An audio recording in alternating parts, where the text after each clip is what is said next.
රත්ති. රත්ති කියලා සතෙක් නෑ. ඇයි? ඒ දවස්වල අපේ ගෙදර නම් හිටියා. රත්ති කියලා හරකෙක්. ඒ හරකාගේ නමනේ. ඉතින් ඒ සතෙක් නේ. බෑ ඔය අවර කරනවා. මේ අමාරෙන් කෙනෙක්. මොකද? අම්මගේ දුවේ සද්දේ පාල්ටත් ඇහෙනවා. මාමේ මේ අවර කරනවා. රත්ති කියලා සතෙක් නෑ නේද? ඔයා හරි. ඔයා හොල් කරන්න එපා. මාවත් ගන්නවද සෙල්ලමට?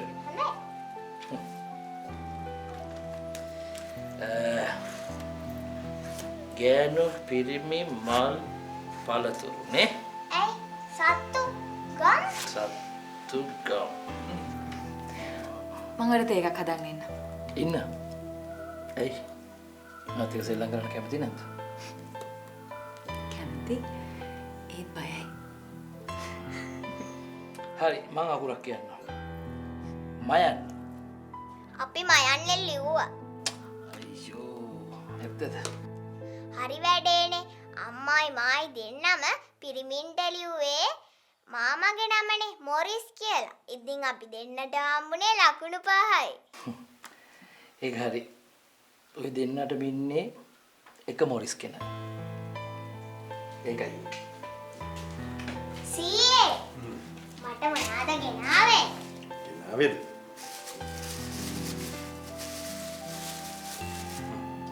හොදලා කන්න ඕනේ. පින් හොදගෙන. තාත්තට තිබුණා. හා බොමු.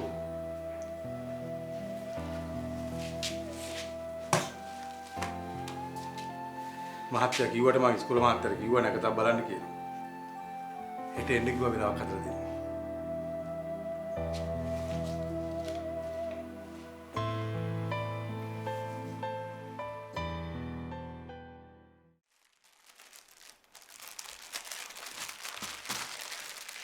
අටයි.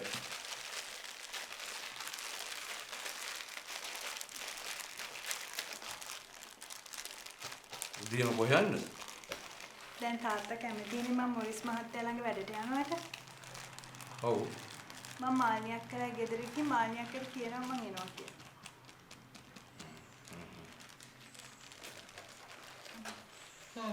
හරි තුනසල්ලා.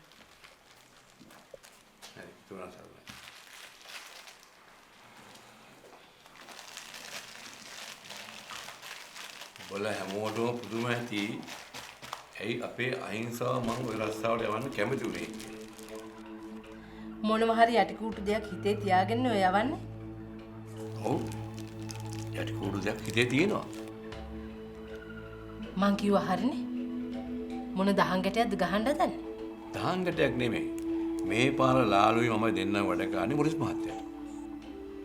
මොරිස් මහත්තයා කවුද කියලා තමසේ දන්නවනේ. මොකෝ වන්න දන්නේ? පූර්වයේ වාසනාවට සල්ලි හම්බෙච්ච පූර්වයේ මොඩේ. ඒ තමසේ හිතාගෙන ඉන්න හැටිනේ. මොරිස් කියලා කියන්නේ මැරේ. ඉතින් ඒ මිනිහට වෙට්ටු දාන්න ගිහිල්ලා ගෙදර එන්න වෙන්නේ පෙට්ටියක. වෙට්ටු දාන්නේ අපි බොක්කෙම වැඩ. උදේට ගියා, පෝස්ටරයක් ගැහුවා, තවල්ට කෑවා. හවස එනකොට රුපියල් 1000යි අරක් කාලයි ගත්තා ආවා. ඒක තමයි මේ බාප්පයි පුතයි දෙන්න මොරිස් මහත්තයාට වැඩ. එහෙනම් කමක් නෑ.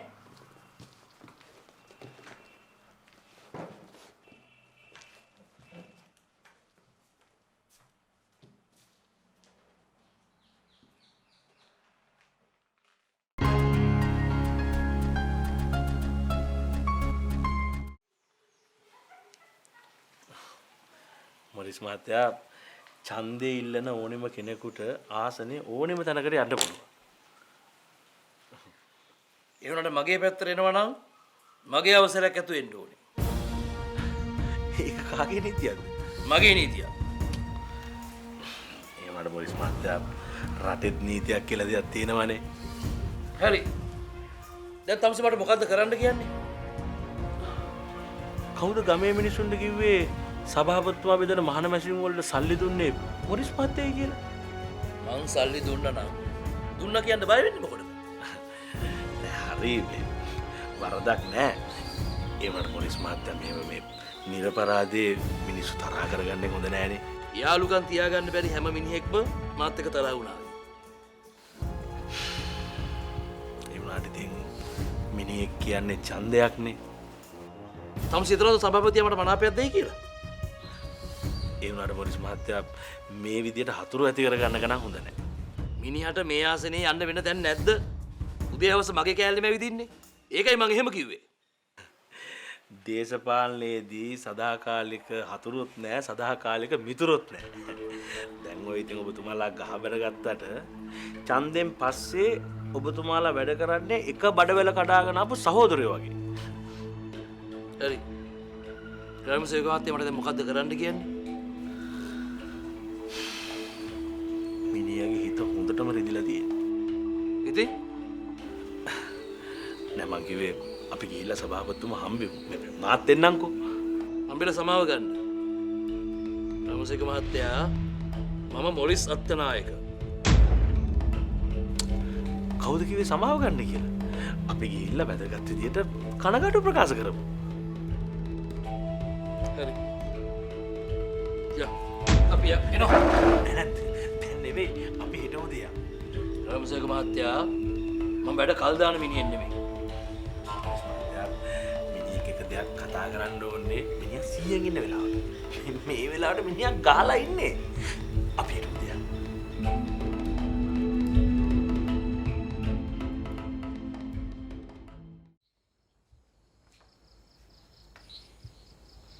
මගේ ගමේ මට ඇවිදින්න දැන් පිටකම් කාර්යයෙන් අවසර ගන්න වෙලා ඈ. මේ සේරම සර්ගේ වැරදිනේ. සර් හිතුවේ නෑ මේක මේ වගේ එකෙක් වෙයි කියලා. මෝ කවුද කියලා හරියට නොදැන හිතන්නේ නැතුව කටෙන් පිට වෙච්ච වචනේ මේ තරම් දුරද ගියයි කියලා කවුද ඔය හිතන්නේ? කතාවක් තියෙනවනේ සර්. පයලිස්සා යාමෙන් සිදුවෙන අනතුරු සුව උවත් දිවලිස්සා යාමෙන් සිදුවෙන අනතුරු සුව නොවේ කියලා. සර්පේකට කිරිපෙන්නේ සර්පේකට. සර්පේ අද වෙනේ පිප්පුවා. හෙට උදස්ත කරන්න කලින් උගේ වෙනේ කඩන්න මං හිටියේ. කොසර් මට ඉඩ දුන්නේ නැහැ නේද?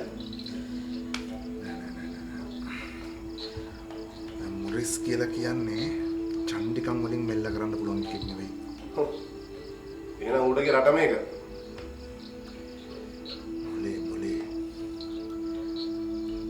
මොලේ පාවිච්චි කරලා ගහන්න ඕන. මොලේ පාවිච්චි කරලා. ඊසිරි. හිතේ තරහ තිබුණට හොරෙන්වත් මොරිස්ගේ පෝස්ටර් එකෙම ඉදන්න යනවා නෙමෙයි.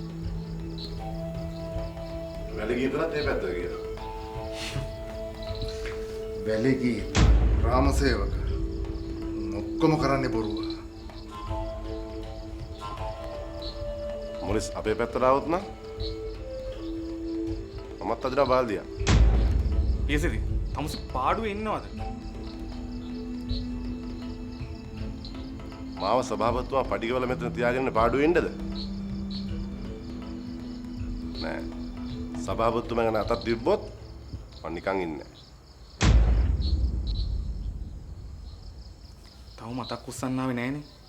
අර මෝඩ වඳුරෙක් රජුරුවන්ගේ ඇඟේ වහපු මැස්සට කරන්න ගිය දේ තමුන් කරන්න හදන්න එපා පියසිරි. හරි සර්. සර් උසිකිතුමා විතරක් මං ආයෙ හපන්නම්.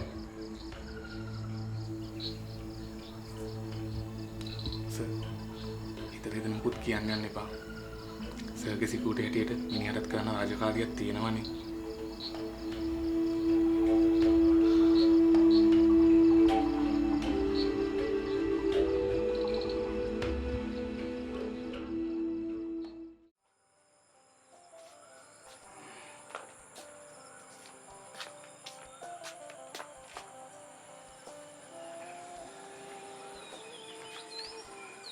දලාලි අපට සිරි. ඔබට නම් මාව මතක් වුණා. ඒක අපු. අනේ නේ තියාගෙන එම්බේ සීයේ. බෝදේට කාලා හැවෙන්නද? අපේ කෑවෙන් නම් අඩුවක් නැහැ ඉතින්. නේ? උඹට මොරිස් මහත්තයත් එක්ක එහෙම කතා කරන්න හම්බෙනවද? ගියපු දවසේ නම් කතා කරන්න හම්බුණා. මටත් මිනිහා පොඩ්ඩක් හම්බෙන්න ඕනේ බා. එහෙමනම් ඉතින් ග්‍රාමසේවක මහත්තයාට තමයි කියන්න වෙන්නේ. ඉස්සර නම් සතියේ දෙතුන් පාර මේ පැත්තේ ඇවිල්ලා යනවා. දැන් නම් ආපු කාලයක් මතක නැහැ. ඉතින් මුදලාලි හෝටලෙට එන්නකෝ. මොරිස් මහත්තයාව හම්බෙන්න පුළුවන්. ඕන වෙලාවක ආවොත් හම්බෙන්න පුළුවන්ද? හැම වෙලේම නෑ ඉතින්. මේ උඹට බැරිද මොරිස් මහත්තයා ඩිංගා කියන්න මට පොඩ්ඩක් යාව හම්බෙන්න ඕනේ කියලා? අනේ ඉතින් මං කියන්න ඕනේ නෑනේ මුදලාලි එන්නකෝ හම්බෙන්න පුළුවන්. නෑ බං ඔය ආරංචි හැටියට මොරිස් මහත්තයාගේ පක්ෂ කාර්යාලයේ හෝටලෙමනේ තියෙන්නේ. නිතරම සෙනග ඉන්නවලු උතන නේද? නෑ. කට්ටිය මුදේටයිත් බෙදලා ඡන්ද වැඩවලට යනවා. ඒ කියන්නේ දවල් වෙද්දි සෙනග අඩුයි. අනේ මුදලාලි එන්නකෝ මාත් එතන ඉන්නවනේ. කොයිද ඉන්න මගේ තේක? ඉඳ.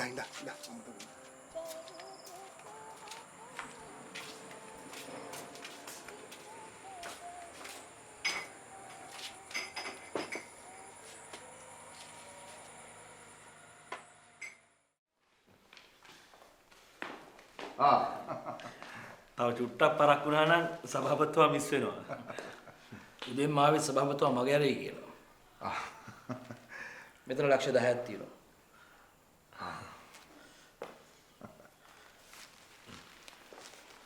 සභාපතිතුමාගේ හිත රිදුනා නම් සමාව ගන්න ඕනේ ඈ.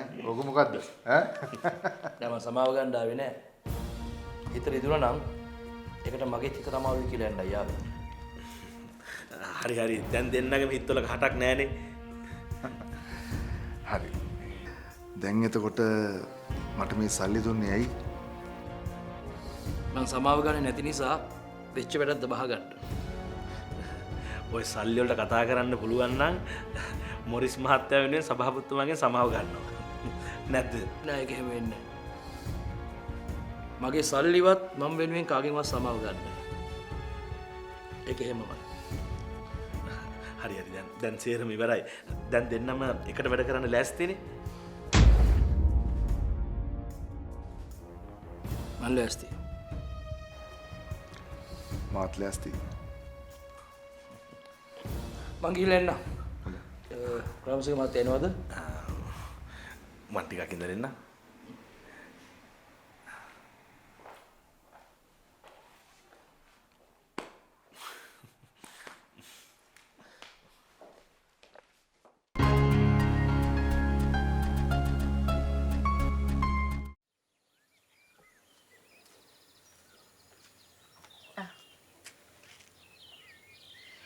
මම මොරිස් මහත්තයාට ඔයාගෙන කිව්වට පස්සේ මට හිතුණා ඔයාගේ තාත්තා මොරිස් මහත්තයා ළඟට වැඩට යනවාට අකමැති වෙයිද කියලා. සල්ලි වලට මේ ලෝකේ හැම දෙයක්ම යටයි අක්කේ. මම මොරිස් මහත්තයාට කිව්වා ඔයා වෙවුනා කියලා. මගේ ලාල්ගේ නෑදෑකම ගැනත් කිව්වා. නෑ. එහෙම මොකුත් කිව්වේ නෑ. එතන ඔෆිස් එකේ තව කවුද ඉන්නේ? මම මොරිස් මහත්තයාගේ බිස්නස් ගැනවත් එයාගේ දේශපාලන ගැනවත් කතා කරන්නේ නැහැ. ඇයි ඒ? එයා කැමති දේව ගැන අහනවද? නෑ. මම හිතලා තමයි කතා කරන්නේ. මං එහෙනම් සහතික ටික හදාගෙන ගිහිල්ලා මොරිස් මහත්තයාට දෙන්නද? දෙන්න. මං ඒව කියන්න. කියනවා. එහෙම නොකිය ඉන්නවද? මේ ඒ වුණාට එකක් තියෙනවා. මං එව්වත් මගේ කවුරු වුණත් වැඩේට හරියන්නේ නැත්නම් එයා ගන්නෑ. එහෙම තමයි එයාගේ හැටි. මට හොඳ ස්පීඩ් එකේ ටයිප් කරන්න පුළුවන්. මේ ලාල් දන්නවද? ඔයා වැඩේට යනවා කියලා. ලාල්ලා එනන් දන්නේ නැහැ. මං එනන් ගිහින් එන්නම් මැඩම්. මැඩම්? මොකක්ද ඒ? මගේ බොස් කෙනෝනට මැඩම් නොකිය වෙන මොනා කියන්නද? නිකම් යන්න හින්ස යන්න. thank you අක්කේ. මට මේක උදව් වලට.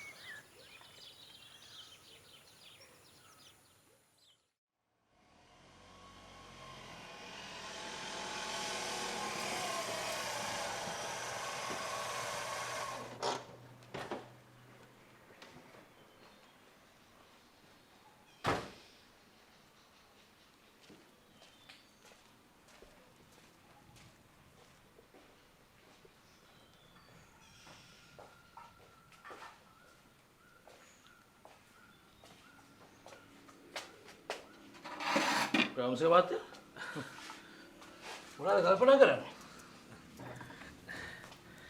මම මේ කල්පනා කරේ මේ පාර පළාත් සභා ඡන්දයෙන් මොරිස් මහත්තයා දිනනවා. ඊට පස්සේ පාර්ලිමේන්තුවේ මන්ත්‍රී කෙනෙක්, ඇමති කෙනෙක්. අන්න ඊට පස්සේ මේ අහිංසක අපිව මතක තියේද කියලා. රාමසේක මහත්තයා ගෙවල් හදන්න වැලි යොණු වුණාට ගේ හදලා ඉවරනාට පස්සේ ගෙට වැඩි වෙනවට මිනිස්සු කැමති නෑ. ඒ වතු ගාලා දානවා. ඒක තමයි සිරිත. ඒ මොරිස් මහත්තයා ලංකාවේ සිරිතනේ. ලංකාවේ සිරිත ඒක වුණාට මේ මොරිස්ගේ සිරිත ඒක නෙමෙයි. මට ඕන කරන වැල් ටික මං ගේ ඇතුලේ තියෙන මල් පෝච්චියට දා ගන්නවා. අතු ගානේ නෑ. ඒ කියන්නේ ඔබතුමා ඒ තරම් මට හිතවත්. හිතවත් වෙන්නේ විශ්වාසය නිසා. මේ ලෝකේ ඇති කරගන්න අමාරු නැති කරගන්න ලේසි ಜಾති තුනක් තියෙනවා. එක විශ්වාසය. දෙක යාළුකම. තුන සල්ලි. මේ තුන ඇති කරගන්න අමාරුයි නැති කරගන්න ලේසි. දැන් මොරිස් මහත්තයා මට හිතවත් කියන්නේ විශ්වාසය තියෙනවා. විශ්වාසෙත් එක්කම යාළුකමක් තියෙනවා. අනිත් එක ඉතින් මම සල්ලි ඉල්ලුවොත් ඔබතුමා නෑ බෑ කියන්නේ නැතුව ඒකත් දෙනවා. ඒ කියන්නේ අපි දෙන්නා දැන් බුදු ෆිට්. ආත් එහෙම හිතනවා.